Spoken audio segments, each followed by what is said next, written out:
அன்பர்களுக்கு வணக்கம். மகர ராசி அன்பர்களே, உங்களுக்கு இந்த புத்தாண்டு உழைப்பிற்கேற்ற உன்னத பலன்களை வாரி வழங்கப் போகும் ஒரு பொற்காலமாக அமையப் போகிறது. தைரியம் மற்றும் தன்னம்பிக்கைகளுக்கு பெயர் போன நீங்கள் கடந்த காலத்தில் சந்தித்த நெருக்கடிகளிலிருந்து முழுமையாக விடுபட போகிறீர்கள். 2026ஆம் ஆண்டில் மகர ராசிக்காரர்களுக்கு கிரகங்கள் வழங்கும் விரிவான பலன்கள் இதோ. இந்த ஆண்டு உங்கள் ராசி அதிபதியான சனி பகவான் மற்றும் குரு பகவானின் சஞ்சாரம் உங்களுக்கு சாதகமாக உள்ளது. சனி பகவான் ஆண்டு முழுவதும் உங்கள் ராசிக்கு 3ஆம் வீட்டில் சஞ்சரிக்கிறார். இது மிகவும் சிறப்பான நிலை. உங்கள் துணிச்சலும் வெற்றியும் அதிகரிக்கும்.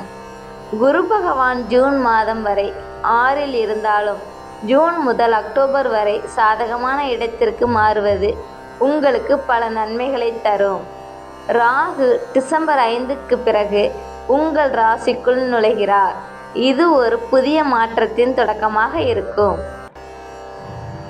குரு 6இல் இருப்பதால் இடுப்பு மற்றும் வயிறு தொடர்பான உபாதைகள் அவ்வப்போது வரலாம்.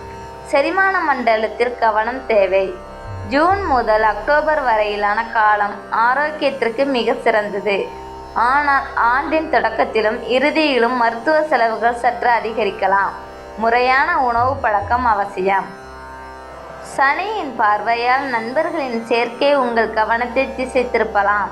தேவையற்ற சவகாசங்களை தவிர்ப்பது நல்லது. ஜூன் மாதத்திற்கு பிறகு குருவின் அருளால் போட்டித் தேர்வுகளில் வெற்றி பெற்று விரும்பிய வேலை அல்லது உயர்கல்வி வாய்ப்பு கிடைக்கும். 3இல் இருக்கும் சனி பகவான் உங்கள் உழைப்பிற்கு இரட்டிப்பு பலனை தருவார். தடைப்பட்ட காரியங்கள் வேகம் எடுக்கும். புதிய முதலீடுகள் வியாபாரத்தில் புதிய கூட்டாளிகளை சேர்ப்பதன் மூலம் லாபம் பெருகும். ஆனால் பண பரிவர்த்தனைகளில் மட்டும் யாரையும் கண்மூடித்தனமாக நம்ப வேண்டாம். இக்காலத்து நிதி மற்றும் மேலாண்மை துறையில் இருப்பவர்களுக்கு இந்த ஆண்டு மிகவும் பிரகாசமாக உள்ளது. தகுந்த வரன் அமையாமல் இருந்தவர்களுக்கு இவ்வாண்டு கெட்டி மேளம் கொட்டும். உங்கள் காதலில் உண்மையாக இருந்தால் மட்டுமே அது திருமணத்தில் முடியும். தேவையற்ற வாக்குவாதங்களை தவிர்த்து ஒருவரை ஒருவர் புரிந்து கொண்டால் உறவு நீடிக்கும். குடும்பத்தில் இருந்த பழைய பகைகள் நீங்கி சந்தோஷம் பிறக்கும். விட்டு கொடுத்து செல்வது நன்மையை சேர்க்கும். சனிக்கிழமை தோறும் சிவபெருமானை வழிபடுவது உங்களுக்கு பரிபூர்ண அருளை பெற்றுத்தரும். உங்களுக்கு சிவபெருமான் பிடிக்கும் என்றால் தென்னாடுடைய சிவனை போற்று என்ற மந்திரத்தை 3 முறை கமெண்டில் பதிவிடவும். ஒரு வேண்டுதலை மனதில் நினைத்து கொண்டு பதிவிடுங்கள். அது விரைவில் நிறைவேற எங்களது பிரார்த்தனைகள்.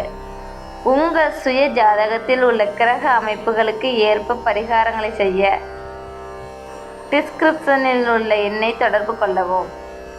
மகர ராசி அன்பர்களே, கோபத்தை குறைத்து திட்டமிட்டு செயல்பட்டால் 2026ஆம் ஆண்டு உங்கள் வாழ்க்கையில் ஒரு மைல்கல்லாக அமையும். இந்த பதிவு உங்களுக்கு பயனுள்ளதாக இருந்தால் லைக் செய்யுங்கள். உங்கள் நண்பர்கள் அல்லது உறவினர்கள் மகர ராசியாக இருந்தால் அவர்களுக்கும் இந்த பதிவை ஷேர் செய்யுங்கள். ஆன்மீகம் மற்றும் புத்தாண்டு பலன்களை உடனுக்குடன் பெற நமது சேனலை சப்ஸ்கிரைப் செய்யுங்கள். லைக், சப்ஸ்கிரைப் மற்றும் ஷேர் செய்யுங்கள். உங்கள் ஜாதகத்தில் 7.5 சனியின் தாக்கம் எப்படி உள்ளது என்பதை தெரிந்து கொள்ள விரும்புகிறீர்களா?